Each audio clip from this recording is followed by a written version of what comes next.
Sathya Sai Speaks, Volume 5, Chapter 11. Aspire for the nobler role.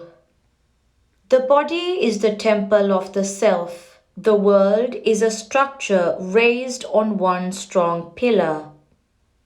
I. For when this I is dormant during deep sleep, there is no world so far as you are concerned. You are alone when you sleep. Before you were born, there was no world for you. After you die, there is no world of which you are conscious. To get this jnana, knowledge, fixed, you have to pass through the preparatory schools of karma and upasana. Karma, dedicated activity, helps to cleanse the heart of egoistic impulses. Upasana, contemplation, helps to focus attention on the universal and the absolute. Then jnana emerges. This is what the Shastri referred to as the conjunction of three rivers. In the poem he read now, once you win that jnana, you are the equal of the wisest. For there is nothing more to know. Karma and upasana depend upon the dharma of the particular stage of your life, as well as the guna that rules you. Even amrita will be harmful to life if it is drunk through the nose. There is a way of life, a method of uplift, a path of progress, distinct for every seeker, different from those of others. The true guru knows which suits you best. It does not mean that the guru is partial or prejudiced. It only means that he is kind and considerate, for he does not insist on all men wearing the same straitjacket. A washerman had a dog and a donkey. The donkey to carry the clothes to the river and back. The dog to watch the clothes hung to dry. One day the dog refused to bark, for it was ill-treated that morning by the master. It was mum even when a thief was bundling up the clothes. So the donkey decided to bray in order to warn the washerman. But he mistook it as sheer impertinence, and so, without pursuing the thief, he belabored the poor beast for all its pains. Each must do only one's allotted task, or else confusion will arise and multiply. Let God's will prevail. When dharma, which means that which is worn, the apparel, clothes, was sought to be removed from the wearer, the Lord blessed Draupadi with the grant of an unending series of saris. Today, the Sanatana Dharma, which is the robe of Bharata Mata, Mother India, is sought to be taken away by her unworthy and deluded sons, and so the Lord has come to grant solace and strength. You will see splendid saris pouring into her lap from every door of the Durbar hall, where she is being insulted. You will witness this great miracle by the avatar, God incarnate, come to protect her honor, her heritage of Atmic treasure. The whole secret lies in detachment or vairagya. The tongue has oil, fat, and greasy substances rolling over it. But it is unaffected by these. It does not become greasy. The eye is affected by the collyrium. The mind too must be unaffected by the experiences of success and failure, of gain and loss, of well-being and illness. It must be surrendered at the feet of the Lord. Let His will prevail. What profit does your little will bring you? Just close your eyes for 5 minutes and think of the profit your efforts have won for you. One wish leads to another. One bond brings about 10 others. You marry, you get a daughter who has to be given in marriage. You struggle to finish your education. You struggle to finish your son's education. He struggles to finish his son's. Thus it goes on like a never-ending chain. This one wish, if fulfilled, will be enough. I won't ask for anything more, you say. But I know you will come and ask for something else, which is the consequence of that wish. It is the very nature of human desire, for the joy one gets through its satisfaction is imperfect, limited, temporary, pregnant with grief. You sow bitter seeds and pray for a harvest of sweetness. You wail over the soil, the plant, the rain. What can they do? The seeds themselves are diseased, defective. Truth will always win. The Vedic injunction given through the sages is Satyam Veda, Dharmam Chara. Speak the truth, walk in the path of virtue. Harishchandra knew the authority behind that injunction. He respected that authority and followed that injunction, whatever the consequences. He lost his kingdom, his honor, his everything. He sold his wife and son as slaves. Himself he had to sell for cash. He was reduced from being the occupant of an imperial throne to watching over the cremation of corpses and collecting fees therefor. He had to refuse the fight of being burnt to his own dead son and insist on the fees being paid by his own helpless queen. But he stuck to truth and won.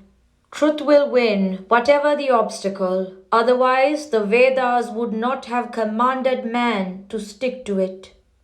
The Lord has to take the form that is suitable for the task he has to fulfill. To catch a gang of dacoits, the police officer has to move among them as a dacoit. That is why the human form has been taken. But who, challenged with impunity by their own wives, dare challenge the avatar and ask for proof? Of course, if you desire to understand, you are welcome. Be near, watch, learn and believe. Put on the role if you have the courage and the conviction that you can enact it well. Are you not tired of playing the parts of beggar and clown in scene after scene, birth after birth? Aspire for the nobler role, at least now, in this birth. Have intense craving for God's grace. The Shastri, while describing the various forms of bhakti, mentioned that the bhakta is like the needle which is always drawn towards the magnet.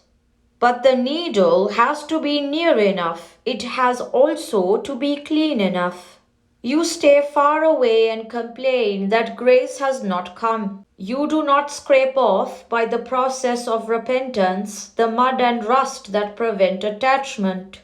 You come near for some time and stray away into the distance. I don't mean physical distance at all. You may be physically far, but mentally by my side. I do not measure distance in miles or meters. I am with you, in you, beside you, ever. Only you have to be aware of me and make use of my presence. You must become an artha, torn by intense suffering to sense the Lord, suffer the pangs of distress. You must realize that mere suffering is fruitless without the knowledge of the path to attain the Lord. That is to say, you have to be transformed into a jignasu, a seeker. Analyze the four purusharthas, four goals of life, and realize that moksha, liberation, is the goal, the culmination. Start craving for that. As an artharthi, the lover of the truest gain, seek that which, when secured, all else is secured. Finally, when you realize that your true nature is the Atman, you become a jnani. But this is an arduous path, and so many who are attracted to it leave off and lose themselves. Then, like the winner of a cash prize who revels in some city like Calcutta or Pune or Madras, or who dwells in some place of pilgrimage like Shirdi or Rishikesh until the entire prize money is spent, Later, they are harassed by the police for loitering in public places for want of a place to rest their heads. Heaven too is like this, a place where you can stay until your last pie, but only until then. Moksha alone is unchanging, eternal. Develop Satguna to earn grace. You come to Puttaparthi, secure a picture, and taking it home, begin worshipping it every day or every Thursday. But all that is simply Satkarma, good activity. They won't take you far. You must also develop Satguna, virtues, good habits, good attitudes, good characteristics, a good character. Otherwise, your life is a chain of pluses and minuses, one cancelling the other out, totaling up to a mere zero. When you say Tattvamasi, thou art that, you must have the traits of that which you claim to be. You say that and this are the same, then reviling that or revering that is the same as reviling this or revering this. There are many who pray to me to give a name to their children or to feed them with the first morsel of rice. These are two rites prescribed by the Shastras, hence the rite requires that the child be given the name of God. Panduranga, Venkatesha, Srinivasa, Satyanarayana, Lakshminarayana, etc. But you curtail it into LN and you forget what the L is for or the N. A Rama does not try to live up to the name he bears. He files a suit against his father and gives his father great misery. A Lakshmana assaults his brother. A Sita applies for divorce. It is better to be born a bolder than a man with such a character. Why is it that the world reveres Rama and revolts at Ravana? Rama is not its uncle's son or Ravana its stepmother's child. It is the kinship of the spirit, your innate goodness resounding lovingly, adoringly to the goodness in Rama, and reacting, revolting to the wickedness of Ravana. It is not enough, nor is it essential that you should repeat the name of Rama loudly. Respect it in the fullness of love and admiration. If you have no spring of love in you, dig into your heart with external instruments like pujas, stotras, worship and adoration, etc., and it will start to flow. Welcome problems and suffering. From tomorrow I shall be seeing you one by one. The ailing, the old and the sick first, and the others later. Many of you have come with problems of health or mental worry of some sort or other.